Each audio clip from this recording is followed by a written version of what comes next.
কারো মানসিক জগৎকে এলোমেলো করে দিতে চাও, তাহলে ডার্ক সাইকোলজির এই ট্যাকটিক্সগুলো মন দিয়ে শোনো আর সেভ করে রাখো।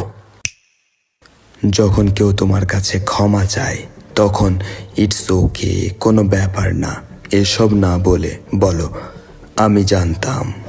কথাটা শীতল শোনায় কিন্তু আধিপত্য দেখায়, আর এরকম উত্তর পেয়ে তার অন্তরের ক্ষমা চাওয়ার শক্তিটাই ভেঙে যায়।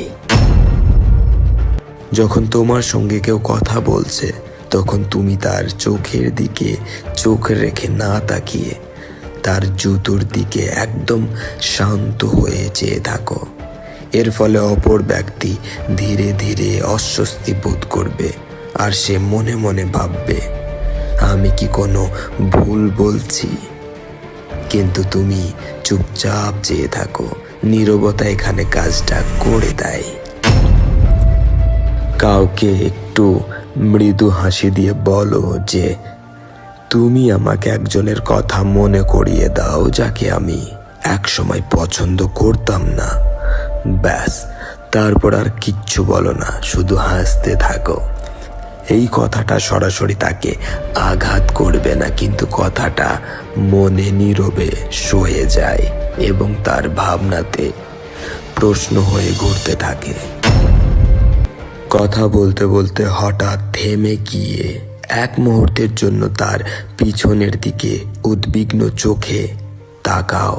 তারপর যেন কিছুই হয়নি স্বাভাবিকভাবে আবার কথা চালিয়ে যাও। অপরজন বুঝে উঠতে পারবে না ব্যাপারটা কি হলো।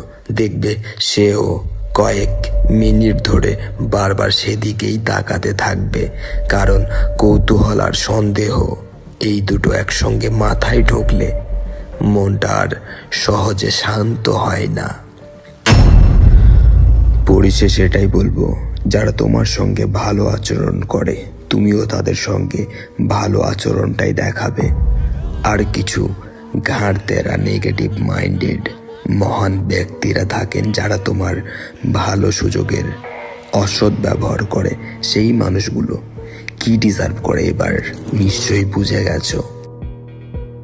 এভাবেই যদি নিজেকে একজন পাওয়ারফুল পার্সোনালিটি বানাতে চাও, তাহলে সাইকোএক্স অবশ্যই ফলো করে রাখো। হয়তো আবার আমাদের দেখা নাও হতে পারে।